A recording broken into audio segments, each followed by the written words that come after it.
steel, and we cut it out in certain shapes and sizes, and then we're able to put it into a machine, a press brake, and fold it or give it some shape.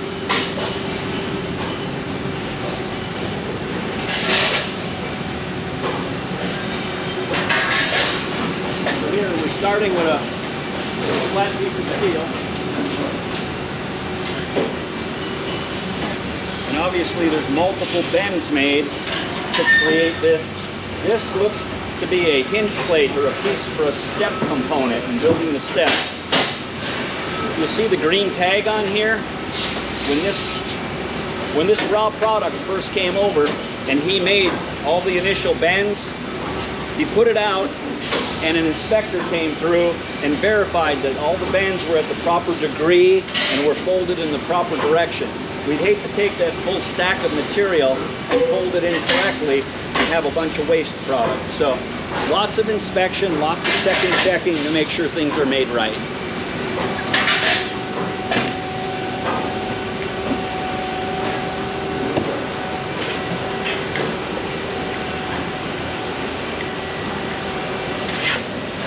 Anybody who wants to take any pictures or any video, you're welcome to. I have no trade secrets that we're trying to hide from you. In the process of bending things, they use a lot of tool and die pieces. There's an assortment of them here on the tray. In order to fold a 1/4-inch piece of steel at a 90-degree bend versus a 1/2-inch piece of steel at a 90-degree bend, totally different piece of tool and die material, because we need to make that angle and we need to account for the thickness of the raw material.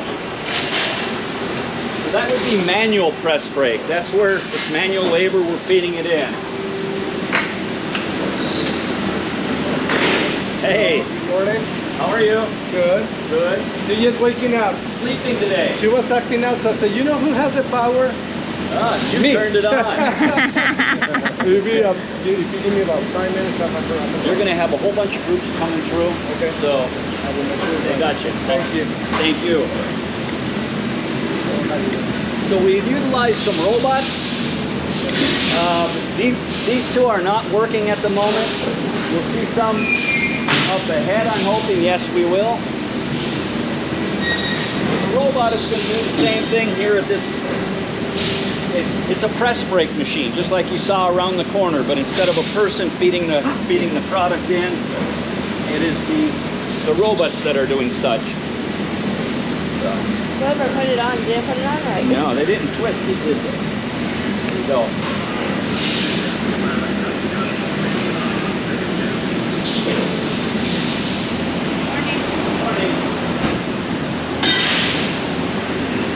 And again, even robotically, we make sure that we've got it set up properly, that it's been programmed to bend it the way we want to.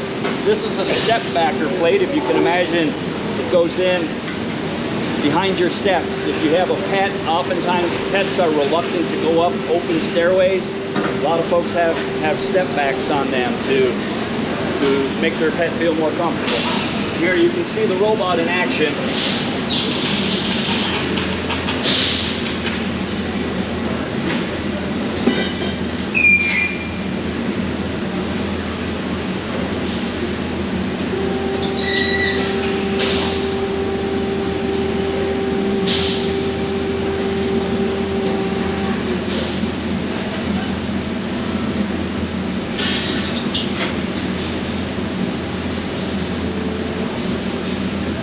When it chooses product from the stack, it can't put it immediately up to the press brake because it doesn't know exactly where it's holding that piece of steel.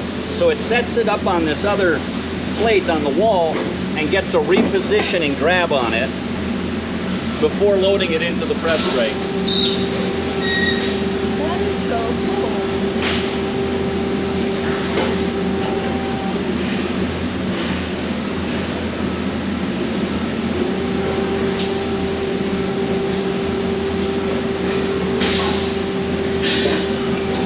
Understanding that the longest program that we've run on this machine is 17 hours.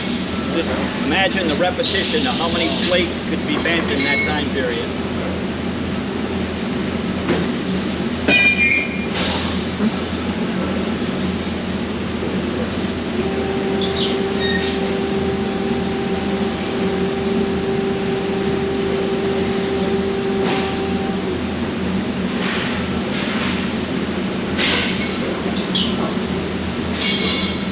They've watched like the RV tank.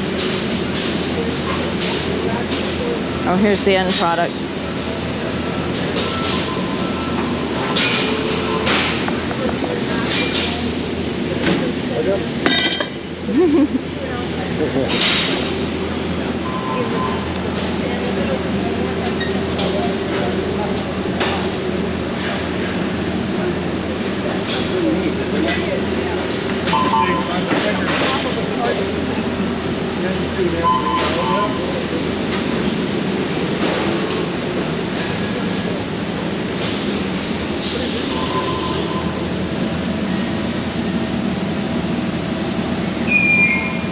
Just makes it seem so easy. Yeah, very lightweight for it. Sure. There we go. It's like one every 2 minutes or so.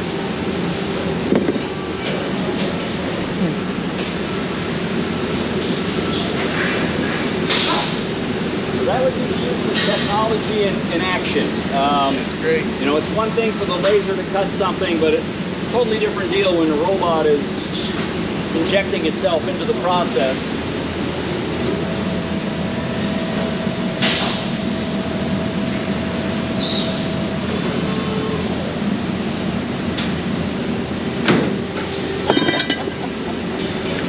Okay, so we've taken raw steel, we've bent it either manually or with the use of the robots, but on a press brake machine. And then the other thing that we do a lot of in fabrication is welding. Welding would be the gluing process of bringing two pieces of steel together or strengthening a joint. As a company, MORryde employs about 1,100 people, about 175 to 200 welders. Very, very important in any fabrication world, whether it's here at MORryde or Ford Motor Company. Welders are instrumental in making a quality finished product. Thank you. You get a chance to see that flatbed laser doing its thing.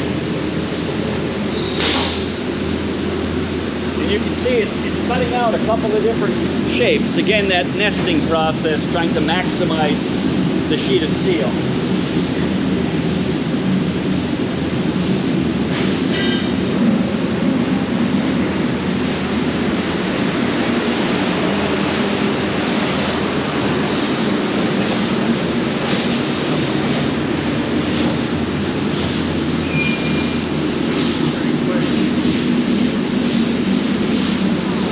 Let me The get the most camera in there. energy that the laser exerts is actually penetrate the steel. So it makes its initial cut, and then once it's through there, it's almost like a hot knife in butter as it cuts around the actual shape that it's trying to create. But here we can see the plan and where it's at in the process of cutting on that plan. A long cut, it's just zipping right through. I mean, that's 1/4 inch steel.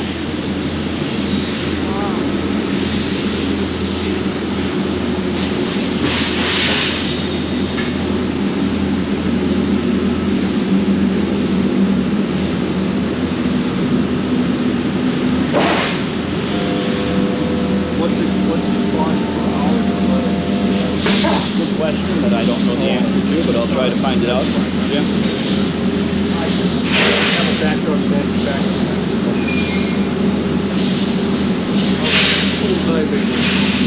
Okay. Okay.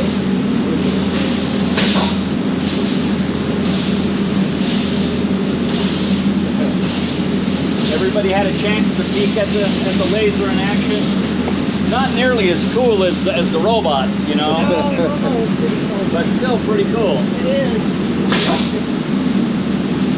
Cut something so thick. Yes. Light. Yeah.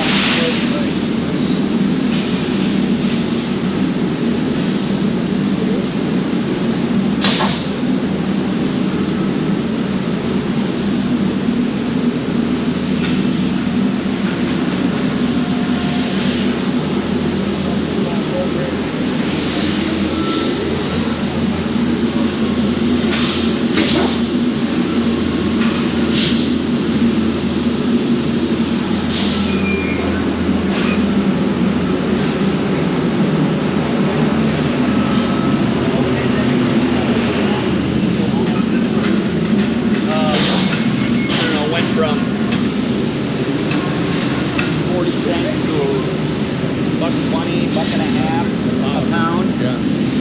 What we're left with is a skeleton or scrap, and we will get pennies on the dollar, but at least it'll be able to be recycled and used again. But yeah, we want to minimize getting pennies on the dollar, sending stuff like this to the scrapyard. So, but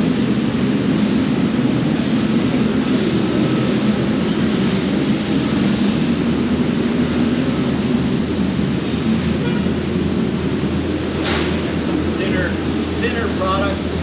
I like to see the varying thicknesses, and the thicker the stuff, the more impressive. Be careful, you'll get like metal shavings. You get slivers, which hurt.